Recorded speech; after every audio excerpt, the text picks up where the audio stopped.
coin before we begin taping of this program to see which spokesman would appear first. Greg Kafoury, a Portland lawyer and anti-nuclear activist, a member of the Don't Waste Oregon committee, won the coin toss and said that he wanted to appear first. Don't Waste Oregon has been circulating these petitions to get the signatures. This would be the second try to get Trojan on the ballot. Have you succeeded in getting those signatures? We expect an announcement shortly that we're on the ballot. And when it does go to the ballot, can we expect the same kind of campaign that we saw 4 years ago? I'm afraid so. PGE outspent us last time 100 to 1. Nonetheless, we got 36% of the vote, so we need to turn around 14% of the voters. The thing which will be different about the election will be that this time we're in a position to make a much stronger argument about Trojan itself. Before we ran basically a generic anti-nuclear campaign. We were running against all nuclear plants. Now we're going to be focusing on Trojan because the evidence has been pouring in over the last 4 years that Trojan is a unique hazard. One of the elements of the campaign 4 years ago was that our electricity rates would go up significantly if Trojan were shut down. Do you see that as happening, and how do you counter that kind of an argument? Well, there was a remarkable way in which PGE managed to get that story out. They rented time on the Pacific Northwest Power Planning Council's computer. Then they borrowed the program, plugged in their own numbers, and came up with a large figure saying it's going to cost so much money to close down Trojan. Salem Electric Company did not believe those figures. They buy power from Trojan. They wanted to know the truth. They hired their own company to do an independent analysis. And they said, look how Trojan cooked the books. Look how PGE cooked the books. They assumed in their study that if left alone, Trojan would operate at 70% efficiency for the rest of its life. The truth is it's only operated at 56% efficiency so far, and it's got to do nearly that well to make money. So I think if we have an honest reading of the economics of it, people will see that it will cost little, if anything, to shut the plant down. Given the age of the Trojan nuclear power plant and given some of the problems that other power plants, nuclear power plants around the country, a lot of people are saying that Trojan is one of the better operated, that the safety at Trojan is probably at a higher level than many other areas of the country. Why would we want to shut down something that is really giving us very few problems at this point? Well, it's not true that it's giving us very few problems. The Trojan safety record is perhaps best described by the Oregonian editorial board. The Oregonian stood with PGE and stood with Trojan for 20 years. Wayne Thompson, who writes their nuclear editorials, said, I've written as many pro-nuclear editorials as anybody in the country. And on October 16 this year, he wrote a lead editorial, Trojan's dismal record, in which he said, Portland General Electric Company's Trojan nuclear plant has been a disgrace. It has amassed one of the worst safety records of noncompliance among U.S. nuclear plants. That's not me talking, that's their best friend. Be that as it may, we haven't had a problem there of a magnitude of 3 Mile Island or Chernobyl. There have been a number of near misses in the nuclear industry. There may have been one at Trojan when it was initially opened. The industry learns about accidents by having them. We didn't know about hydrogen bubbles until 3 Mile Island. We didn't know about steam explosions until Chernobyl. We didn't know about the fire risk until Brown's Ferry, and so on. What we have seen at Trojan has been a series of incidents which indicates that the workers at Trojan don't understand how the plant operates, and they have a pattern of checking forms for work done, inspections done, when the work wasn't done and the inspections weren't done. Dr. Remick, the NRC commissioner who was here this past week, disputed that. He said that his on-site commissioners are there every day and that they're keeping an eye on what's going on and that they don't rely necessarily on the paperwork that PGE provides them. I was very interested in what your reporter learned, not talking to the top man, but talking to the field men yesterday. Marcia Coffey from Channel 6 reported that the actual inspectors at the NRC explained that they had always intended, in this latest disaster, they'd always intended to get to the emergency core cooling system and check it for debris. But in the first 14 years, they'd been too busy doing other things, and so they hadn't gotten to it yet. They also said that the workers at the plant did not understand the need to keep debris out of the emergency core cooling system, which is just as important as it sounds. You're alleging then that these people are undertrained. I'm not alleging it. I'm just saying what the Nuclear Regulatory Commission told your reporter, which is these guys don't understand how the plant works. They don't know the difference between cleaning your basement and cleaning out the emergency core cooling system in terms of the importance of it.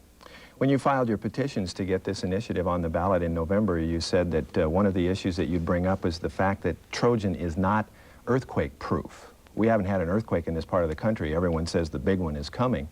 I've heard that if we did have an earthquake, that Trojan would probably be a little bit out of the field as far as any kind of problems are concerned.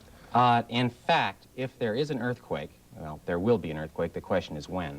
It's almost certain, scientists tell us, to come within the next 200 years. We have these about every 400 years. We haven't had one for 300. When they come, the cities as far away as Seattle and Eugene and everything in between and all the way to the coast will be in the heart of the grip of the earthquake. Trojan is right in the middle of that. We're looking at ground motions which would be 10 to 100 times greater than Trojan was designed to withstand, because nobody knew we had this kind of an earthquake problem when Trojan was built. In addition, we'd have an earthquake that might last as long as 3.5 or 4 minutes, whereas Trojan's designed for a 30-second earthquake. Now, the other thing about Trojan that is particularly disturbing is that in its whole history, the one area which has shown the most trouble has been the original design. Trojan was built kind of like a hot rod. It wasn't an off-the-shelf nuclear plant. It was built by a unique design.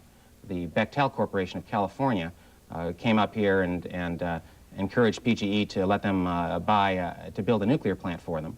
And when they got here, they found that they were so busy building nuclear plants in other places that they'd run out of nuclear engineers, design engineers. So the man who designed the Trojan nuclear power plant was initially a man who literally said, well, we'll just take hollow masonry blocks, stack them up with goop in between, and that'll be our nuclear plant. And his design was done, and they said, well, where are your seismic studies to show that it can withstand an earthquake? And he said, well, I didn't do any. They fired him. They brought in another guy. The guy they brought in was named James Edmonds. And Edmonds, it turned out years later, we finally learned, had not only never designed a nuclear power plant before, he'd never designed a complete building before, he'd never designed a wall before coming in to design the Trojan nuclear power plant. How do you know all this?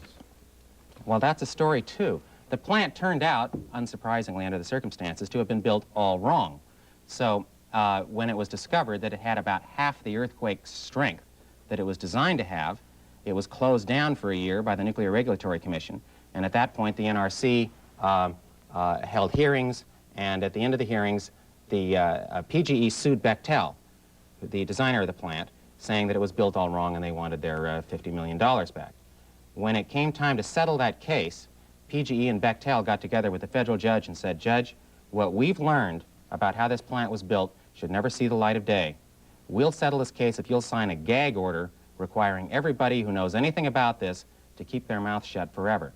The judge wanted to clear the docket. He signed it, and I have in my hands one of the documents which 6 years later, from that secret file, was leaked to my colleague Lloyd Marbett, and that is a study from an engineering firm in San Francisco, Priest Gowdy, which was done for PGE. And at that time, Dr. Priest wrote, regarding the control building, the major building at Trojan, certainly to connect these three buildings as one was to invite difficult and almost unsolvable problems in design and analysis for earthquake resistance. Unsolvable problems in earthquake resistance. It also invited undesirable performance of the complex during an earthquake. Now that's the report they don't show you. But so now they say, oh, everything's fine, but what are they holding back? The fact of the matter is that the NRC has said that this is a safe plant, and they've allowed it to continue to operate. The NRC said it was a safe plant when it opened. The NRC said it would withstand a design basis earthquake when it opened. The NRC told us that they have inspectors going all over the place and making sure the plant is safe. We learned after this latest matter with the emergency core cooling system that, in fact, NRC inspectors don't inspect. Mike Graney, the deputy director of the Department of Energy, testified this fall to a legislative committee. He said, both NRC and the Oregon Department of Energy have called respective staff at Trojan inspectors. But it is important to know that the NRC and the state's oversight roles are implemented mainly through hundreds of audits of PGE's own inspection records. So what these supposed inspectors do is sit around, drink coffee, schmooze, flip through notebooks, and see that the boxes are all checked. Well, we'll be talking to Mr. Steve Sauter of PGE about that in just a minute or two. But I have a question for you, because you are going to have to tell people that their rates are going to be going up when we close this down. The fact of the matter is that fossil fuels are becoming less plentiful, and that we're going to have to rely on alternative fuels, such as nuclear fuel, in the future. Where can we get the kind of conservation efforts that may be needed, or how are we going to make up what Trojan already provides? Trojan is not a big deal. PGE likes to say that Trojan is 20% of the Oregon power system, but there is no Oregon power system. There's an integrated Northwest system. PGE is about 3.5%. Trojan is about 3.5% of the Northwest firm power. It's a drop in the bucket. Secondly, if we lose Trojan's power, we can shift immediately to conservation measures which are already on the shelf. All I have to do is take them off the shelf, plug them in, and start saving energy. That's the best thing for greenhouse. That's the best thing for efficiency. That's the best thing for Oregon in the long run. That is Greg Kafoury. He represents the Don't Waste Oregon Committee, an anti-nuclear group seeking to shut Trojan down. Right after these messages, we'll be hearing from Steve Sauter, a spokesman for PGE.